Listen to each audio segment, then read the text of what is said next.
નમસ્કાર દર્શક મિત્રો, આપ નિહાળી રહ્યા છો એસ લાઈવ ન્યૂઝ બુલેટિન. જોઈએ આજના મુખ્ય સમાચાર. હિમાંશુ પંચાલના photography exhibition by the shore નો આજથી નવજીવન ટ્રસ્ટમાં આરંભ. ગુજરાતના આશરે 1600 કિલોમીટર વિશાળ અને વૈવિધ્યસભર દરિયાકિનારાના જનજીવનની હિમાંશુ પંચાલે લીધેલી અનેક તસવીરોમાંથી 77 ચૂંટેલી તસવીરોનું પ્રદર્શન બાય ધ શોર નો આવતીકાલ 19 ફેબ્રુઆરી 2026મી સત્ય આર્ટ ગેલેરી, રોજ નવજીવન ટ્રસ્ટમાં આરંભ થઈ રહ્યો છે. આ પ્રદર્શન 28 ફેબ્રુઆરી 2026 સુધી બપોરે 12મી રાત્રિના 9 કલાક દરમિયાન ખુલ્લું રહેશે. ભારતના કોઈપણ દરિયાકિનારાની સરખામણીએ વધુ લાંબો દરિયાકિનારો ગુજરાતનો છે. વળી, અઢળક કથા, દંતકથાઓ, લેન્ડસ્કેપ્સ, સાંસ્કૃતિક વારસો હોવા છતાં આ વિસ્તારનું ખાસ તસવીરીકરણ થયું નથી એમ કહી શકાય.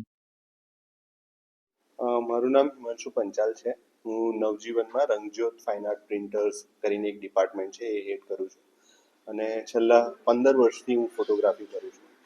આ જે પ્રદર્શન છે એનું નામ છે બાય ધ શોર, એટલે ગુજરાતના દરિયા કાંઠામાં જે કોમ્યુનિટીઝ, જે ગુજરાતીઓ વસે છે, બાય એન્ડ લાર્જ એ લોકોના ફોટોગ્રાફ્સ છે. 2012ની આસપાસ જ્યારે વિવેકભાઈ સાથે હું પહેલીવાર મેં એમની સાથે કામ કરવાનું ચાલુ કર્યું ત્યારે એ ડિસ્કશન થયા કે એવા કોઈ એક સબ્જેક્ટને પસંદ કરી અને એની પર લાંબા ગાળાની ફોટોગ્રાફી થવી જોઈએ કે જેનાથી વાઇડર બોડી ફોટોગ્રાફનું ક્રિએટ થાય. અને એ વખતે કારણ કે મને આમ પણ પહાડો અને પાણી સાથે થોડો વધારે પ્રેમ છે, એટલે કોસ્ટ જે ગુજરાતનો આપણો દરિયાકાંઠો છે જે 1600 કિલોમીટર લાંબો છે, એની ઉપર ખાસ મેં ફોટોગ્રાફ્સ જોયા નહોતા. એટલે એ વિચાર વિવેકભાઈ સાથે વાત કરીને મને પહેલીવાર એવો વિચાર આવ્યો કે ગુજરાતના દરિયાકાંઠા પર મેં એવું કોઈ બહોળું કામ જોયું નથી, એટલે ગુજરાતના દરિયા પર ફોટોગ્રાફી કરવી જોઈએ એવો મને વિચાર આવ્યો. 2012થી કોન્શિયસ થઈને સિરિયસલી આ ફોટોગ્રાફી મેં કરી છે અને એમાં ઘણી બધી કોમ્યુનિટીઝની ફોટોગ્રાફી છે. આ એક્ઝિબિશનમાં પર્ટિક્યુલરલી ખારવા છે, કોળીસ છે, મછિયારા છે, મેર કોમ્યુનિટી છે, એ કોમ્યુનિટીઝના ફોટોગ્રાફ છે, અમુક તહેવારના ફોટોગ્રાફ છે. પછી ગુજરાતનો બહુ મોટો ભાગ, એટલે એકચ્યુઅલી 20માંથી 1 માણસ એ માઇગ્રન્ટ વર્કર છે, લેબરર છે, જે મહદ અંશે ગુજરાતના દરિયા કિનારા તરફ જ રહે છે, કારણ કે ત્યાં જ બધી એ ઇન્ડસ્ટ્રીમાં એમને લેબરનું કામ મળે છે. તો એક ફોટો એવો છે કે જેમાં અત્યારે જે માઇગ્રન્ટ લેબરર્સ છે, જે 10 વર્ષથી વધારે લાંબો ટાઈમથી ગુજરાતમાં રહ્યા છે, જે ડોમિસાઇલ ગુજરાતમાં થઈ ગયા છે, પણ હજુ પણ આપણે એમને ગુજરાતની બહારના જ કહીએ છીએ કારણ કે એ મૂળે ગુજરાતી નથી.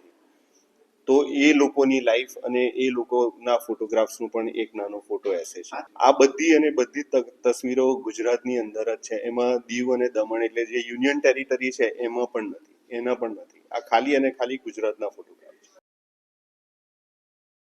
હિમાંશુએ 2012મી આ વિસ્તારનું તસવીરીકરણ શરૂ કર્યું. સારી તસવીરો મળી શકે તે માટે દરિયાકાંઠાના લોકો સાથે આત્મીયતા કેળવી અને ફોટોગ્રાફીને નિખાર આપ્યો. ગુજરાતના પ્રખ્યાત ફોટોગ્રાફર શ્રી વિવેક દેસાઈના સતત પ્રોત્સાહક માર્ગદર્શન હેઠળ હિમાંશુની તસવીરયાત્રાને બળ મળ્યું.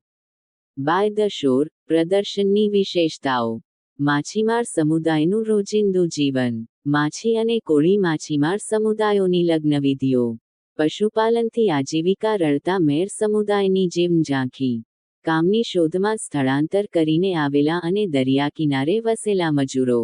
બાય ધ શોર ગુજરાતના દરિયાકાંઠાના જનજીવનના ગૌરવ, સહનશક્તિ, અનુકૂલન અને સંબંધની અનેક વાર્તાઓ સપાટી પર લાવે છે. આ પ્રદર્શન જેમના જીવન દરિયાના ભરતીઓટ, વેપાર કે અલગ પ્રકારની જમીન સાથે જોડાયેલા છે પણ હજુ સુધી વણોળખાયેલા રહેલા માછીમારોના જીવનના પાસાઓ ઉઘાડી આપે છે. તો દર્શક મિત્રો, આ હતા અત્યાર સુધીના સમાચારની ખાસ ગતિવિધિ માટે આપ નિહાળતા રહો એસ લાઈવ ન્યૂઝ બુલેટિન. નમસ્કાર.